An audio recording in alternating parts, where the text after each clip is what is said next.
11th admission 2026-27 भरपूर असे विद्यार्थी आहे की जे कमेंट्स करत आहे की सर राऊंड 2 म्हणजे ज्याही विद्यार्थ्यांनी राऊंड 2चा फॉर्म भरलेला असेल तर राऊंड 2चा निकाल म्हणजे राऊंड 2 मध्ये विद्यार्थ्यांना कॉलेजेस कधी मिळणार आहे याबद्दल भरपूर असे विद्यार्थी आहे की जे कमेंट्स करत आहेत। तर विद्यार्थ्यांना वाट बघावी लागेल, कारण जो टाइम टेबल दिलेला आहे त्या टाइम टेबलनुसारच जे तुम्हाला आता कॉलेज वाटप होणार आहे ते जो टाइम टेबल आपल्याला दिलेला आहे त्या टाइम टेबलनुसार होणार। तर बघू शकता जर तुम्ही ॲडमिशन शेड्यूलमध्ये आले, कारण की जी ॲडमिशन प्रोसेस आहे राऊंड 2ची ही कंप्लीट झालेली आहे आणि या राऊंडमध्ये म्हणजे राऊंड 2मध्ये जेही विद्यार्थी फॉर्म भरायचे बाकी राहिलेले असेल ते विद्यार्थी राऊंड 3मध्ये फॉर्म भरू शकतात।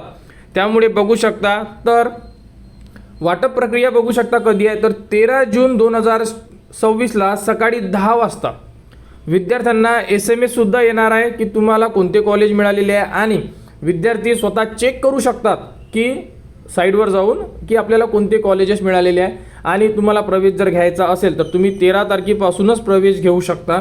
तर 13 ते 16 या दरम्यान आपल्याला राऊंड 2मध्ये ज्याही विद्यार्थ्यांचे नंबर लागेल ते विद्यार्थी प्रवेश घेऊ शकतात आणि ज्याही विद्यार्थ्यांना ॲडमिशन घ्यायची नसेल किंवा आवडीचे कॉलेज मिळालेले नसेल तर ते विद्यार्थी 19 जून नंतर राऊंड 3चे फॉर्म सुरू होणार आहे आणि राऊंड 3मध्ये संपूर्ण विद्यार्थी फॉर्म भरू शकतात। जसे की राऊंड 2मध्ये ज्या विद्यार्थ्यांनी फॉर्म भरलेले आहे तशाच प्रकारे आपण राऊंड 3मध्ये सुद्धा फॉर्म भरू शकतो। तर इम्पॉर्टंट अपडेट म्हणजे की विद्यार्थ्यांना कॉलेज मिळणार 13 जून 2026ला सकाळी 10 वाजता। कॉलेज मिळाल्यानंतरची प्रोसेस काय असेल A to Z माहिती तुम्हाला आपल्या चॅनलवर देण्यात येणार आणि कॉलेजेस कसे चेक करायचे म्हणजे आपल्याला मिळालेले आहे किंवा नाही याबद्दलची माहितीसुद्धा तुम्हाला आपल्या चॅनलवर देण्यात येणार। त्यामुळे विद्यार्थ्यांनी वेट करा। आता आपल्याला 13 तारखेपर्यंत काहीही करायची गरज नाही आहे, कारण की 13 तारखेपर्यंत तुमची जी लिस्ट आहे म्हणजे अलॉटमेंट प्रोसेस आहे ही प्रोसेस चालणार आहे 10 तारीख ते 12 तारीख म्हणजे आजपासून हे सुरू होणार आहे, ठीक आहे। आणि 13 तारखेला तुम्हाला कॉलेजेस मिळून जाणार। तर 13 तारखेला तुम्हाला संपूर्ण अपडेट देण्यात येणार।